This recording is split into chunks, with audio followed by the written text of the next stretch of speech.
that sound barrier is, I'm not sure what it wants from me. Like, who even is that? Literally just a kind of okay sculpted, nominally articulated, generic, hapless chump of a thing transformed by falling over into a table mat? I just don't know what it wants from me. So it's a good job he's so deliciously handsome. It's no shock that several Transformers toys from the 2007 movie line were redecoed for the sequel, Revenge of the Fallen. Take Landmine, who was recoloured into Armorhide. This deluxe figure turns into a modified Chenoweth Desert Patrol vehicle, with added armour, beefy rugged tyres, head and tail lights, amongst other details, including actual seats. You have the gas tanks in back, instead of twin Gatling guns like the Dune Runner mould. Armorhide's weapon, dubbed a pulse rifle but is actually a grenade launcher, mounts on the roof. It's hinged at 2 points and can swivel where it's plugged in. Finally, there's spring suspension in all 4 wheels.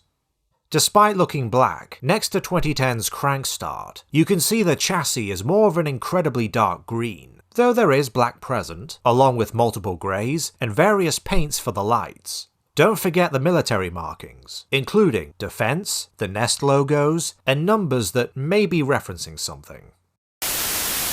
Armorhide's robot design is bog standard. Front of the vehicle, chest. Rear of the vehicle, legs. Sides of the vehicle, arms. Though this mold ranks up there with Universe 2008 Deluxe Hound in creatively dealing with the seats. In this case, they unfold into claws. And I do mean claws, as those fingers look sharp. Combined with that sinister mask with 4 optics poking through. Are we sure he's an Autobot? Armorhide's dark green, while still prominent, is now broken up by grey, a brighter, more olive green, with some orange red. That last one provides more variation compared to Landmine's multiple blues. The base robot design has 26 points of articulation, 3 of them swivels, the rest are either ball joints or hinges, the latter of which includes those claws. Weirdly, his gas tank feet have built-in rolling wheels that are aligned with 2 of his alt mode wheels stored inside his legs, like he's supposed to roll in this mode. Armorhide can handhold the launcher, though it doesn't peg in, he just grips it. I prefer it plugged into his back as an over-the-shoulder weapon.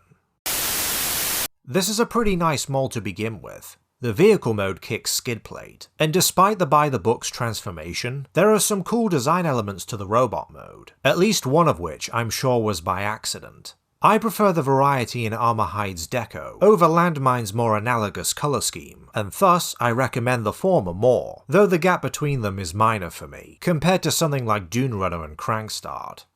For the next report, a certain agent has gone feral. Until then, stay ruined.